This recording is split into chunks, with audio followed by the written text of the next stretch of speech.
պատերազմի եռագլուխ կուսակցության եւ նրանց պոչերի գործունեությունն է, որովհետեւ էլի ուզում եմ պարզ հարց տալ, տեսեք խաղաղությունը ինչ հիմքի վրա է կառուցվել։ Հայաստանի Հանրապետությունը եւ Ադրբեջանի Հանրապետությունը Ալմաթայի հռչակագրի հիման վրա ճանաչել են միմյանց տարածքային ամբողջականությունը։ Հիմա շատ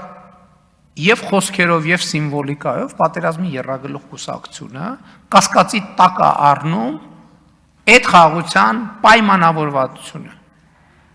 Հիմա ասենք օրինակ նույն մյուս խմբակցությունը, որ եկավ խորհրդարան,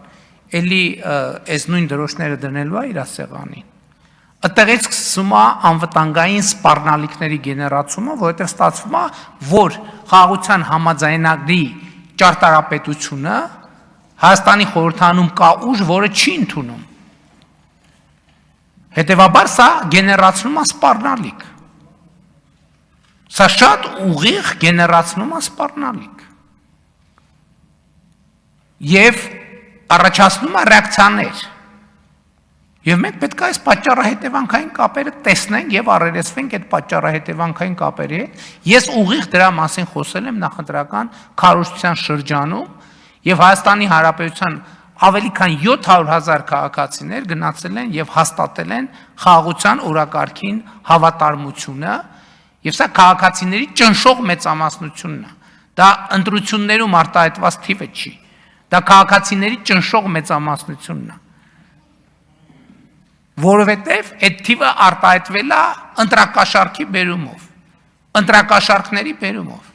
Եվ Հայաստանի Հանրապետությունը պետք է ինքը իրեն պաշտպանելու լծակներ գտնի։ Դա լրտեսական ցանց է, որը աշխատել է, ընդ որում դե ֆակտո եւ դե յուրե լրտեսական ցանց է։ Եվ այստեղ պետությունը չքմեղանալու ոչ մի առիթ չունի, դրանց պետք է անել արմատախիլ, շատ կոնկրետ ձևերով։ Հակառակ դեպքում, այո,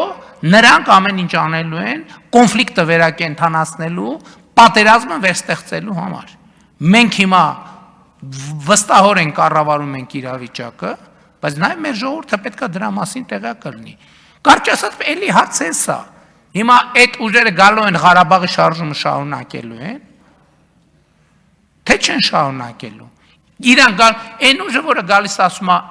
նախընտրական շրջանում ասում եմ 29743 քառակուսի կիլոմետրով չպետք է բավարարվենք, ըստ էության նա հարևաններին պատերազմը հայտարարել արդեն։ Հարևաններին պատերազմը հայտարարել։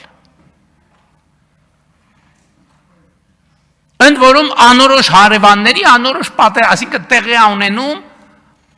տեղի ունենում հարևանների կոնսոլիդացիա մեր դեմ։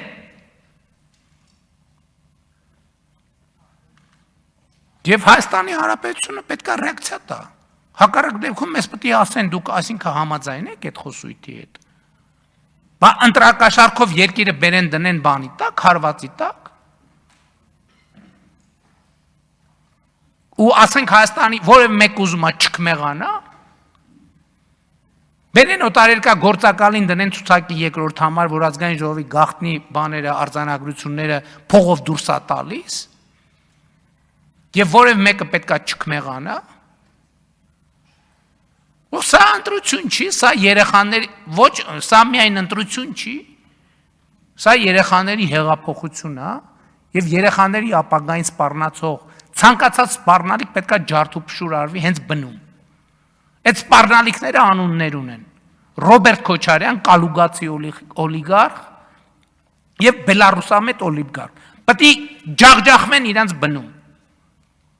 Ես էլի ասում եմ այս ամբիոնից, այն քաղաքացիները Հայաստանի Հանրապետության, ես ասում եմ, քանի վարչապետ եմ, ջախջախելու եմ հասցեական դրանց հասցեական ջախջախելու եմ։ Այն քաղաքացիները, որոնք այս գծի հետ համաձայն չեն, կոչ եմ անում հեղափոխություն անել Հայաստանի Հանրապետությունում եւ փոխել կառավարությունը։ 24 թվին ոնց ասացի, Ղարաբաղի շարժումը չի շարունակվել, ով համաձայն չի,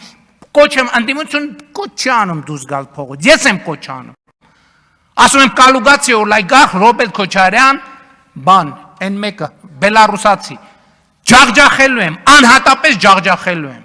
ու իրանց շոշափուկների և մետաստազների, ջախջախելու եմ հասցեական, բոլոր հնարավոր միջոցներով։ Ով որ Հայաստանի Հանրապետության քաղաքացիներից համաձայն չի, հենց այսօրվանից դուրս եկեք փողոցներ հեղափոխություն արեք։ Այս պրոցեսը ուրիշ ձևով կանգնեցնելու հնարավորություն չկա։